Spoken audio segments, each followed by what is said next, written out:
বিসমিল্লাহির রাহমানির রাহিম। আসসালামু আলাইকুম ওয়ারাহমাতুল্লাহি ওয়াবারাকাতুহু।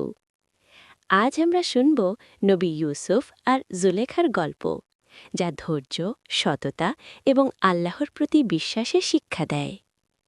ইউসুফ আলাইহিসসালাম ছিলেন আল্লাহর প্রিয় নবী। তিনি খুব সুন্দর, সৎ ও ধৈর্যশীল। তার জীবনে অনেক পরীক্ষা এসেছিল, কিন্তু তিনি সবসময় আল্লাহর পথে ছিলেন। জুলেখা ছিলেন একটি গুরুত্বপূর্ণ বাড়ির স্ত্রী, যিনি ইউসুফকে প্রথম দেখেছিলেন।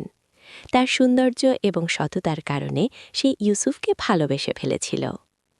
ভিডিওতে দেখানোর জন্য ইউসুফের চরিত্র শান্ত এবং ধর্মীয় ভাবমূর্তিতে, জুলেখার চরিত্র সূক্ষ্ম সৌন্দর্য ও আবেগপূর্ণভাবে দেখানো। ইউসুফকে তার ভাইরা ঈর্ষার কারণে কূপে ফেলে। কূপ থেকে তাকে উদ্ধার করে মিশরের একটি বাড়িতে বিক্রি করা হয়। জুলেখা প্রথমে ইউসুফকে দেখে তার সৌন্দর্যে আকৃষ্ট হয়, কিন্তু ইউসুফ সততার সঙ্গে আল্লাহর কাছে দোয়া করে নিজের হৃদয়কে নিয়ন্ত্রণ করে। শিক্ষা: আল্লাহর প্রতি বিশ্বাস এবং ধৈর্য প্রতিটি পরীক্ষায় সাহায্য করে। জুলেখা ইউসুফকে প্রলুব্ধ করার চেষ্টা করে। ইউসুফ আল্লাহর সাহায্য নিয়ে সততার পথ বেছে নেয়। একদিন জুলেখার প্রলুব্ধকরণের চেষ্টা ব্যর্থ হয় এবং সে বুঝতে পারে সত্য ও ন্যায়ের পথই সঠিক। ইউসুফকে মিশরের রাজা তার সততা ও জ্ঞান দেখে দায়িত্ব দেয়। তিনি মিশরের সম্পদ ও খাদ্য সংকট মোকাবেলা করেন।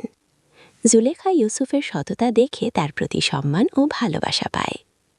ইউসুফের ভাইরা ভুল করে তাকে কূপে ফেলে, কিন্তু আল্লাহর পরিকল্পনা অনুযায়ী তা ইউসুফকে বড় স্থান দেয়। জুলেখা ও ইউসুফ ধৈর্য ধরে আল্লাহর প্রতি বিশ্বাস রাখে। শিক্ষা: আল্লাহর পরিকল্পনা সর্বদা নিখুঁত। মানুষ কখনো বুঝতে না পারলেও আল্লাহ সব দেখেন।